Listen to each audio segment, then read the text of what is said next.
Hey there, this is Sherry from Hippie Click to Cope, and welcome to my lovely backyard as we, in this backyard, join the Denver District 2 Court in another slave wrangling hearing.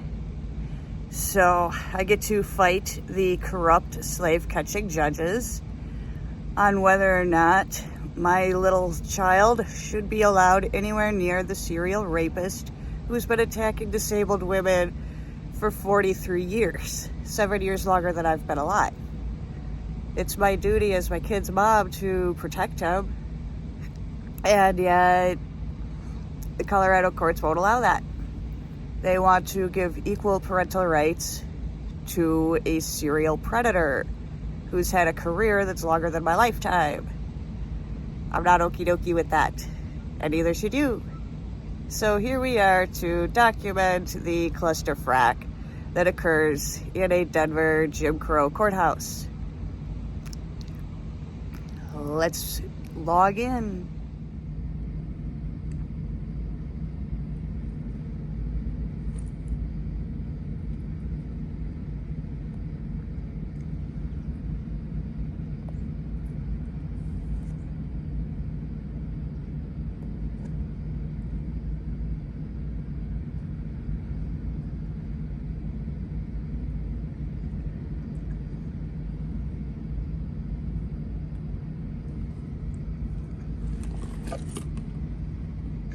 Good morning, this is Magistrate Boykins. Can everybody hear me? Yes, Your Honor.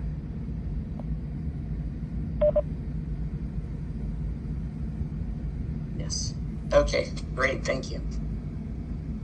We are on the record in 2019 DR 339. Can I have the appearance of the CLR and the parties, please?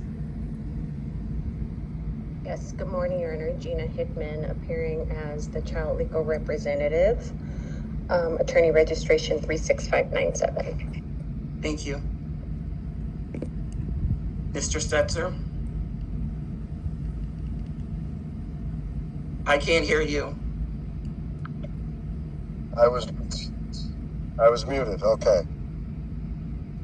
There I am. Okay. I didn't know where my picture was. All right, would you please just state your name? Thomas Stetzer. Ms. Stetzer, can you turn your camera on?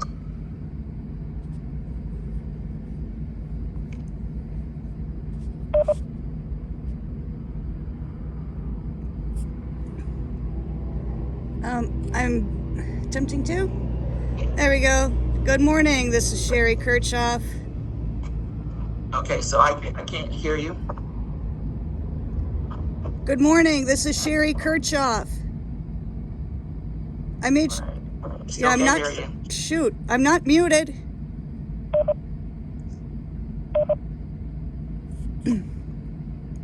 Huh. My mute isn't on. I have volume that I'm sending. I don't know.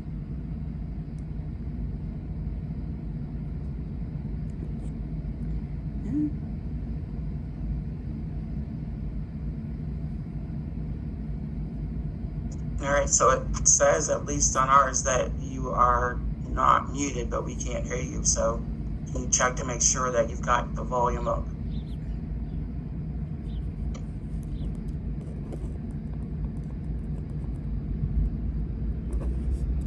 Volume is on full on my end. Okay, I can hear you now. Not that great, but I can hear you. All right, so we are here for a status in that the CLR that was appointed in this case has, I guess, entered basically. So we're trying to make sure that everybody is on the same page as far as what needs to occur. Ms. CLR, do you have any status or anything that you'd like for the parties, the court, to know at this point? Sure, Your Honor. So on August the 2nd, I had emailed the parties with an electronic payment link for the retainer. I received an email back the same day from Mr. Stetzer letting me know that he was appealing the court's last order, and I have not received payment of the retainer. I did speak with Ms. Kirchhoff on August the 9th. She did explain to me that she's indigent, unable to pay the retainer, and explain the circumstances as to why she is now in Montana. So it's my understanding, Your Honor, in my appointment order that both parties it was a private pay case, and both parties were to pay the retainer. And at this point, no retainer has been paid, so I have not fully begun my investigation yet. So what I will say in regards to that, and that is that the parties at least had, Mr. Stetzer has updated his sworn financial statement, and that he does meet the guidelines for state pay. I haven't seen anything else from Ms. Kirchhoff that any additional filings from her that would suggest otherwise. So the question that I have for you is that if Ms. Kirchhoff does, because she's telling you that she's indigent, so if she submits the paperwork and is found to be indigent, is this case still one that you can do, given the fact that she's now in Montana? Yes, Your Honor, I can. I would just need an amended order to reflect that both parties are indigent once that's been determined for both. I can take care of that once I have Ms. Kirchhoff's JDF 208 in order to be able to say whether or not the parties are state pay. But again, Mr. Stetzer has updated his and does meet the requirement for state pay. All right. So that's what the plan for the court is. So Ms. Kirchhoff, how long does it take you to complete a JDF 208 and submit it to the court? Well, Wi-Fi has been a little sketchy up here. I have, full internet on my iPad and phone, but I'm not able to use the hotspot to give my computer internet so that it can fill out forms. I can't edit PDFs on my tablet and phone. I can go to a public library or something there that would give you access to it? Exactly, that's what I was going to say. Aaron will be starting school after this Labor Day weekend, so I will have ample time to go to local libraries and get that handled within this week. This coming week, after Labor Day. 7 days enough time for that to occur? Absolutely. All right, so what the court will order is that you need to file a JDF 208, submit it to the court within 7 days. Once the court determines indigency, then the court will reissue the amended appointment for the CLR. Excellent. I have a question. Mr. Stetzer has been pretending to have a job in an apartment this entire time. Why now the change to be recognized as indigent? Okay, well, again, that's what the court is ordering, that you do the JDF 208 and submit it. Then the court will reappoint the CLR in order to, so we can get this going. Is there any questions by either party in regards to what this order is? Well, I just asked, Yes. When did Mr. Stetzer become indigent? There's a bigger issue in the room. She's in contempt of court as she has moved out of state. Okay, so I do visitation. Simple question. The easier question to answer is, do you want this to go forward, or do you want to continue to try, because all the stuff that you're doing isn't changing anything? So you stated to me that you wanted to have visitation and try to work some things out. But Yes. everything you do is making things more difficult for it to occur as well.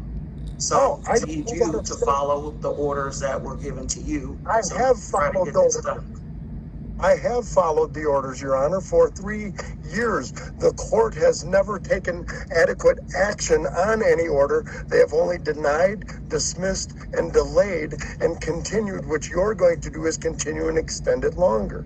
I'm sorry, Your Honor. I've been waiting 3 years. I've been filing I'm not going to listen to this for the 5th time. The bottom line is I'm trying to get things done the best way that the court has to get it done. So I understand that you're frustrated with the process. She has violated but the that court doesn't order. matter that you're frustrated. This is how it has to be done. So that's what I need you to do. She can't move out of state. Do you need any questions, Ms. Kirchhoff? Yes, Your Honor. I've actually found a visitation place that does therapeutic video visitations. Youth Dynamics up here in Montana does all the same things and more that Thrive, the facility that used to be known as ThriveWorks, does in Colorado. As soon as Aaron's and my Medicaid are transferred over from Colorado to Montana, I will be able to do intake with Youth Dynamics and work on the visitation and getting that set up. That's a very, possible thing as soon as my Medicaid is transferred. Until then, I can't afford to pay a private facility. But they do accept Montana Medicaid, so I am working on getting that transferred. So yeah, I already found a place. Mr. Stetzer has done nothing about pursuing a visitation place. Okay, so again, I don't want to hear the story. What I want is for the parties to follow the order so we can get the CLR appointed and move forward. That's what the plan is. Fine, Your Honor. Your Honor, that's fine. But I've also recently received that you have also ordered mediation again, which was also ordered by courtroom 311 on 2/22 of 22, which she was non-compliant, did not contact them, would not apply with them, even though they offered her a lower reduced cost. So I filed a contempt of court motion, which you ruled her not contempt for following through with mediation. But yet now you've also again ordered mediation. The exact same thing that was ordered in February that she was in contempt of, that you ordered she wasn't in contempt of. I don't know. I've been waiting 3 years. I've followed everything the court has told me to for 3 years. I don't know what.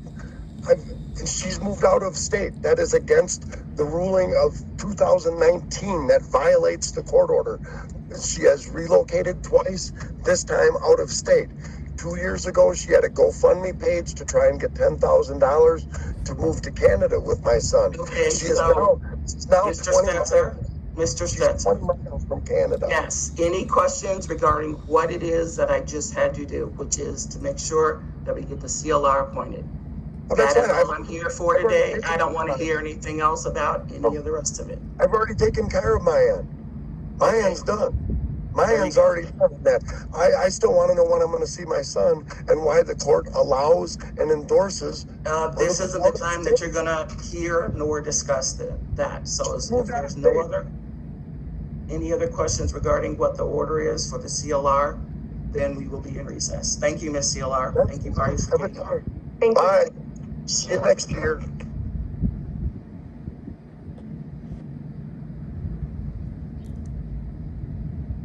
Sweet. We're all out of here. Bye. Even though I've done a great job of justifying the move to Montana to the guardian ad litem, Gina Hickman, who was present, it was, mostly due to the Colorado Homeless Coalition refusing to pay my Section 8 voucher and then canceling the voucher in retribution for me documenting their organized crime ring. If we would have stayed in Colorado, we would have been living in my car, and we would not have survived the summer. As it is, we have a beautiful new home where we're nice and safe. There aren't gunshots outside the window. The Colorado Homeless Coalition can't possibly send their pet meth horse to attack my family. And we're good here. I have a job. I have a gift shop that I'm partnering with. And life is groovy and safe.